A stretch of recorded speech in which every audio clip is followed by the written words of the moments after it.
Seguimos con la segunda parte de inmunología. Ahora veremos la respuesta inmune adaptativa. Dentro de ellas, los factores humorales. Acá vamos a encontrar a los anticuerpos o inmunoglobulinas.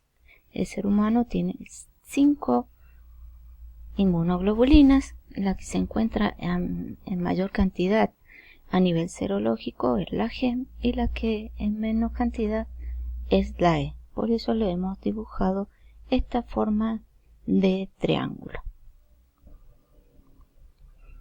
Tendremos que saber la estructura de cada una de las inmunoglobulinas, saber para qué sirve cada una de sus partes y también algo muy importante, saber la función de cada una de ellas.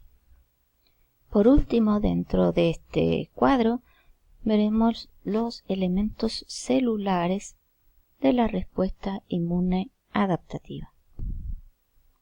Veremos cómo se activa el linfocito T, también cómo el linfocito B actúa, cómo se estimulan para trabajar coordinadamente.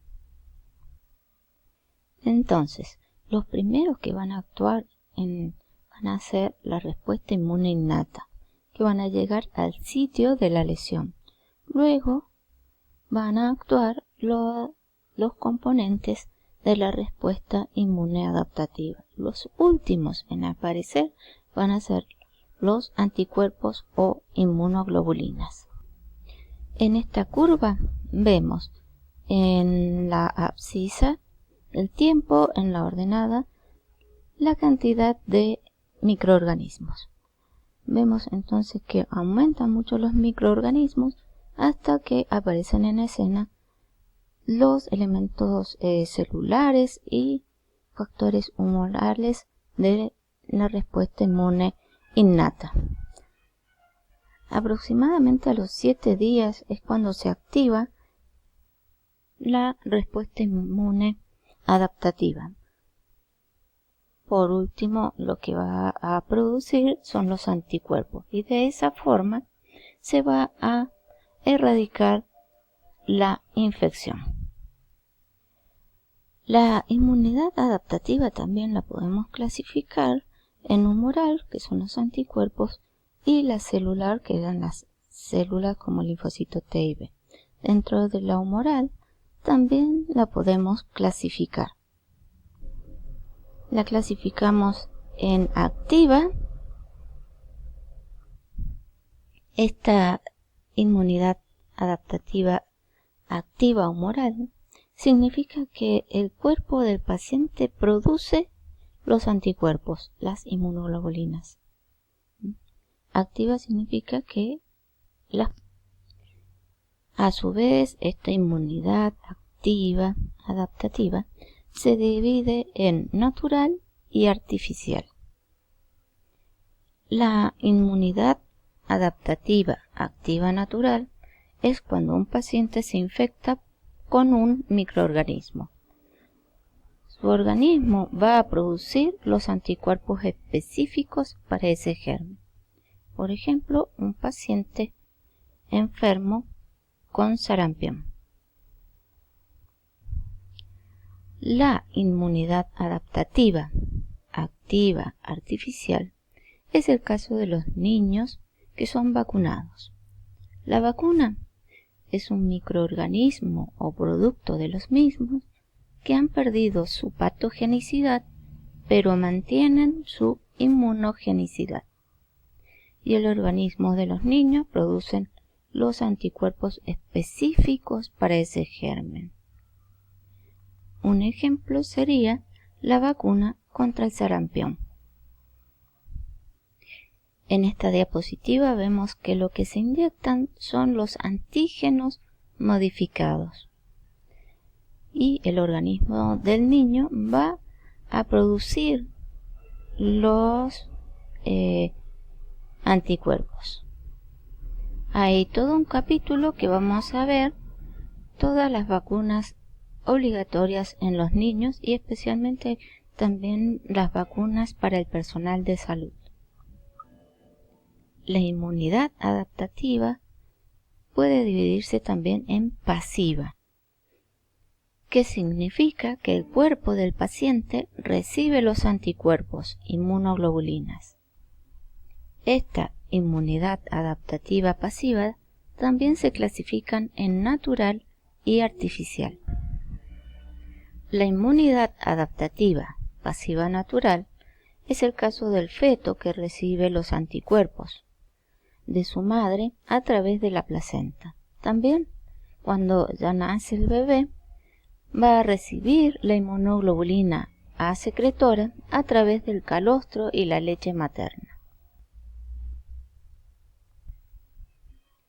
Inmunidad adaptativa pasiva artificial. En este caso se trata de las gamma globulinas. Antes se las denominaba suero, por ejemplo, suero antiofídico. Los anticuerpos se producen en este caso en otro organismo. Si es de distinta especie, por ejemplo en los caballos, se denominan sueros heterólogos.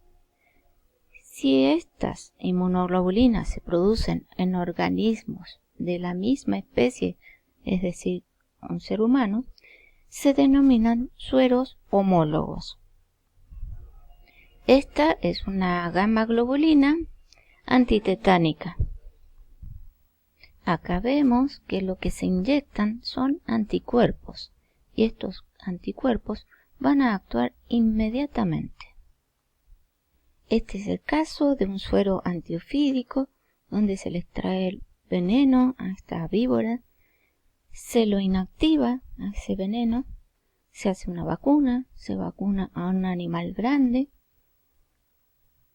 y luego, pasados más o menos un mes, se le extrae el suero y de esta forma tenemos un suero antiofídico. Ahora veremos las diferencias que hay entre una respuesta inmune innata y una inmunidad adaptativa. La innata dijimos que es la primera que aparece. La adaptativa va a tardar más o menos 7 días. La inmunidad adaptativa tiene memoria inmunológica, en cambio la innata no. La respuesta de la inmunidad adaptativa va a mejorar con el contacto repetido a ese mismo germen. En cambio, la inmunidad innata siempre va a actuar de la misma manera. En la tercera semana de cursado vamos a ver la respuesta inmune alterada. El sistema inmunológico puede actuar de 3 formas. Puede trabajar en menos, puede trabajar de más o puede estar en un equilibrio y ser normal. Cuando trabaja en menos tenemos las inmunodeficiencias como el HIV, SIDA y también cuando son atacados por patógenos oportunistas. Cuando actúa en más tenemos las reacciones de hipersensibilidad, dentro de las cuales para nosotros las más importantes son las alergias y también van a producir enfermedades autoinmunes. Las reacciones de hipersensibilidad que vamos a ver es la tipo 1, anafiláctica o inmediata, la tipo 2, que es la citotóxica, la tipo 3 o reacción de Artus por inmunocomplejos, la tipo 4, que es la reacción de hipersensibilidad retardada o tuberculínica.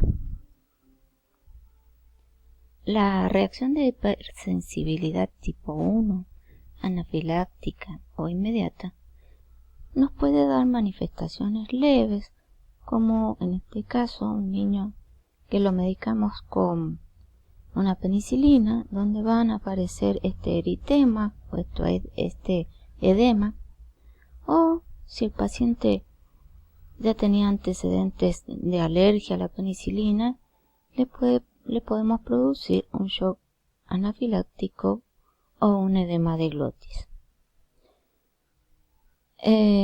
Por eso es que necesitamos conocer bien cómo se desarrolla toda esta patología y toda esta reacción de hipersensibilidad.